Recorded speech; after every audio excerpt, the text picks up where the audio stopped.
You are the bridge between land and sea. Take your rightful place as king.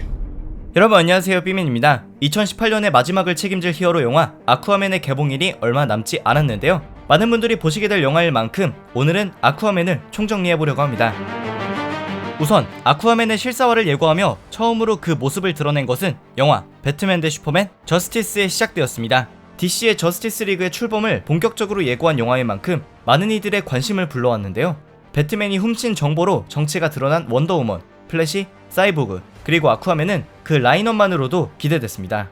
특히나 오랜 시간 기술적인 문제로 인해 히어로 영화에서 구현하기 힘들었던 수중 세계를 최초로 보여줄 아쿠아맨은 사람들의 관심도가 높았는데요. 당시 영화에서는 삼지창을 들고 카메라를 위협하는 모습, 그리고 수중에서 엄청난 속도로 사라지는 것을 보여주기도 했습니다.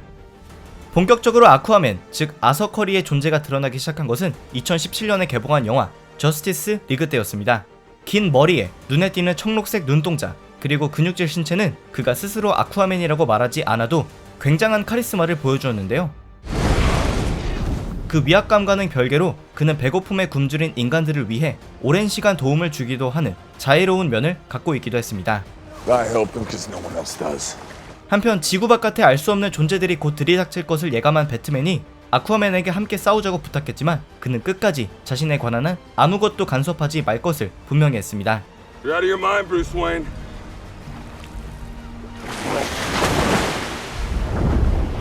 아쿠아맨은 그동안 우리가 봐왔던 히어로들과는 다르게 이렇게 소극적인 태도를 보여주었는데요. 게다가 그의 이러한 태도는 바다의 왕국 아틀란티스에서도 계속되었습니다. 그를 마주한 메라의 대사는 아쿠아맨이 그간 자신의 고향이나 다름없는 아틀란티스의 일에도 관여하지 않으려 했다는 점을 알 수 있는데요. At last, the firstborn of beloved Queen Atlanna. 결과적으론 악당 스테판 울프가 아틀란티스에서 보관하고 있는 마더박스를 강탈하자 아쿠아맨도 다른 메타휴먼들과 함께 저스티스 리그에 합류하게 되는데요. 카리스마 넘치는 첫인상과는 다르게 그는 은근 허당기 넘치는 개그 캐릭터로 한몫을 합니다. You know what? I don't want to die. I just feel like I never really embraced the sea or the land. I've been a loner my whole life. Being part of something bigger like this, maybe I'm scared because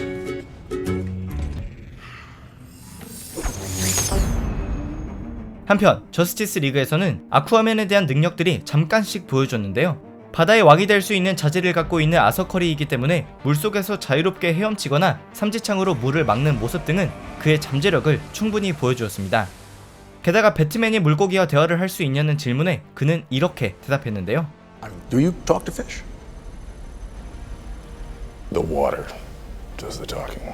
원작 속에서는 초당 3000m 정도를 헤엄칠 수 있는 엄청난 속도와 10km 되는 정도 높이를 뛸 수 있고 총알은 맨몸으로 막아내는 등 원래 비상한 신체를 갖고 있는 아틀란티스인들 중에서도 굉장히 뛰어난 편에 속합니다. 물론 이번 영화에서는 아쿠아맨의 놀라운 능력들을 본격적으로 보여줄 예정이기 때문에 굉장히 기대가 되는 부분입니다. 그리고 아쿠아맨의 단독 영화 개봉에 앞서 7월에 코미콘에서 첫 예고편을, 그리고 최근 5분 분량의 하이라이트 영상을 공개했는데요. 짧은 예고편이었지만 등대지기인 토마스 커리와 우연히 쓰러진 채 발견된 아틀라나 여왕이 사랑에 빠지게 되어 낳은 자식이 아서 커리, 즉 아쿠아맨이었다는 점이 상세하게 밝혀졌습니다. 하지만 일련의 사건으로 아틀라나 여왕은 아틀란티스로 돌아가게 되고 아서 커리는 아버지 토마스 커리와 함께 지상에서 살아가게 되는데요. 그 와중에 메라가 그를 찾아와 바다의 왕이 될 수 있게 설득합니다. 그리고 그녀의 설득에 거절 의사를 보여오던 아쿠아맨이 점차 메라를 통해 왕의 자질을 되찾아가며 이제는 완전한 인싸의 모습을 갖추게 된 것입니다.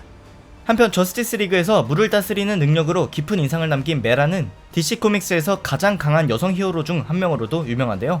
실제로 메라는 아쿠아맨과 동등한 힘을 갖고 바다 세계를 통치하기도 합니다.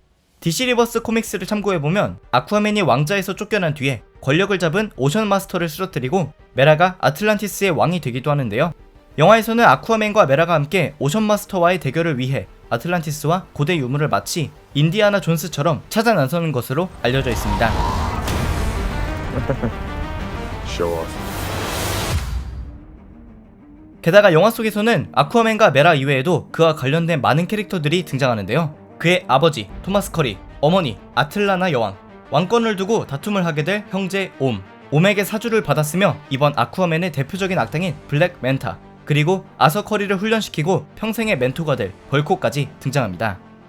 게다가 아쿠아맨은 컨저링의 감독으로도 유명한 제임스 완이 각본과 감독을 모두 맡았을 뿐만이 아니라 DC 코믹스를 되살리는데 큰 공을 올린 제프 존스도 각본에 참여했기 때문에 신선함으로 가득할 것으로 보이는데요.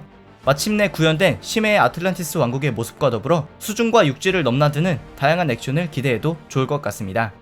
아쿠아맨을 시작으로 DC는 2019년에 샤잠, 원더우먼 1984, 그리고 최고의 악당으로 여겨지는 조커의 단독 영화까지 준비하고 있는 상황입니다. 4편 모두 시청해보시길 바라며 그 시작을 알리는 영화 아쿠아맨은 2018년 12월에 가까운 극장을 통해서 만나보시기 바랍니다. 감사합니다. 지금까지 삐맨이었습니다. But what could be greater than a king? A hero.